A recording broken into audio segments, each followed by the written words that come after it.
Welcome back, everyone in YouTube land. This is your tinfoil hat economist coming back to you at the speed of light with episode number 15, entitled 50 Million Unemployed Americans and What is the Next Step?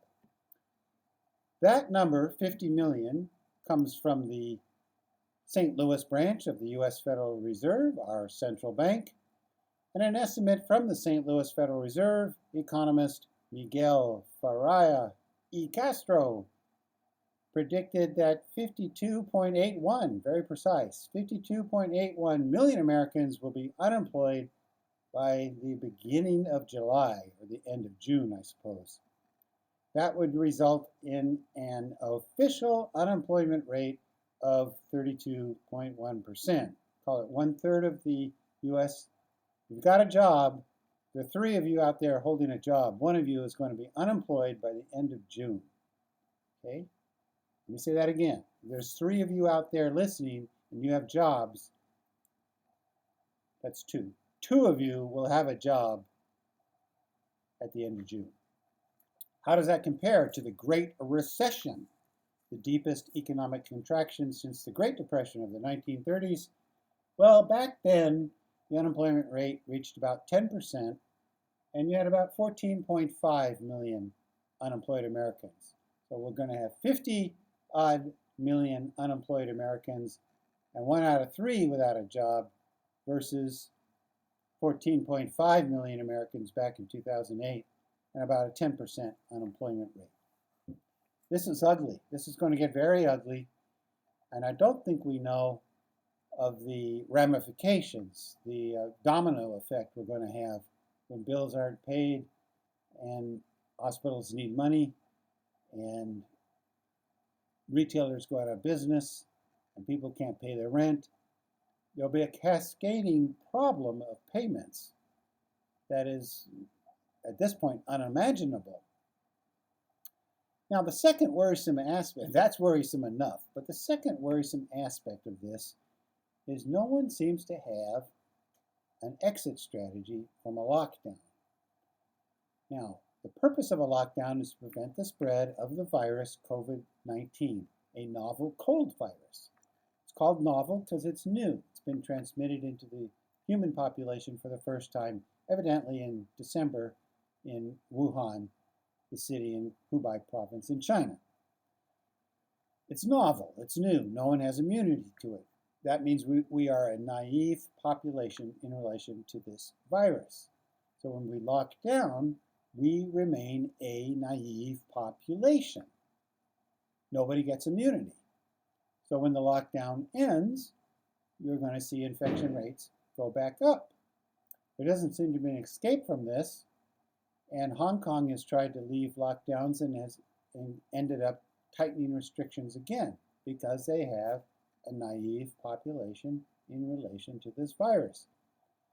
So some have predicted, such as Tyler Cowen, a well-known libertarian sort, this is going to result in multiple lockdowns, which it may extend maybe even through next flu season, which will start November, December of this year and extend into next year.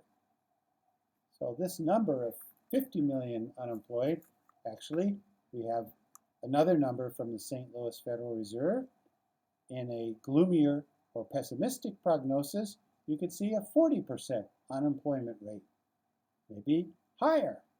In other words, if there are 2 of you with jobs right now, it might be 1 of you with a job by the end of this year or early next year. I think that the costs are too high. We cannot pursue this policy of lockdowns any further. And I hope there's a gathering consensus among economists, policymakers, the commentariat, and ordinary Americans that we're just going to have to go back to work and bite the bullet. Maybe we wear masks.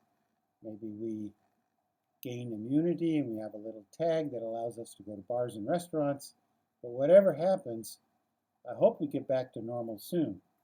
Now, for those of you that are investors and interested in the investment world, I don't think the outlook is promising. I think Wall Street is thinking hopefully and optimistically which is a good way to think, but I don't think they're anticipating a 40 or 50% unemployment rate, or 50 million Americans out of work.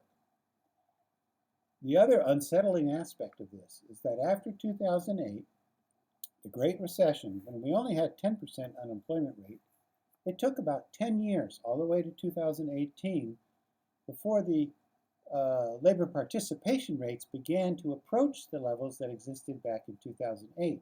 There was a 10-year recovery from the 2008 Great Recession. The 2020, which I will call the 2020 Depression,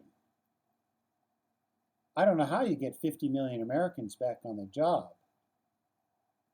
And what the Federal Reserve Board and our fiscal policymakers and every kind of policymaker is going to have to contemplate at the end, very shortly, is what is our game plan for getting 50 million Americans back to work?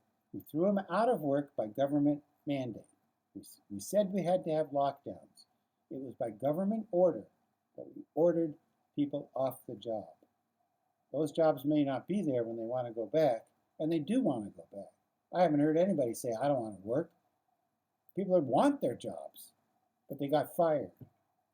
So this is going to be a very troublesome period through the next several months.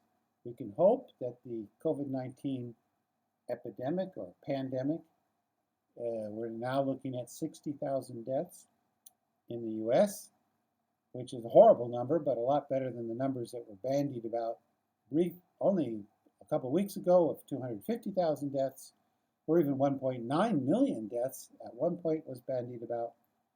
60,000 deaths, and we go back to normal. There'll be some more deaths. There'll be flare-ups of the virus. But I think we've just simply got to go back to work.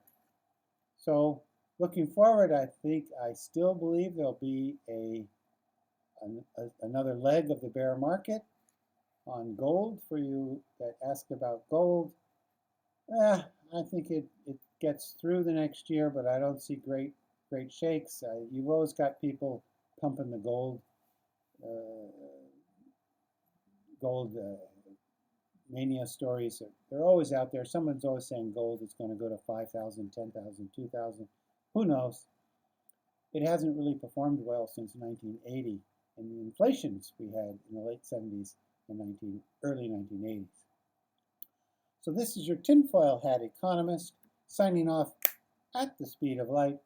I look forward to seeing all of you again in episode number 16, when we will again examine this economic mess that has been created by the coronavirus and government response thereto.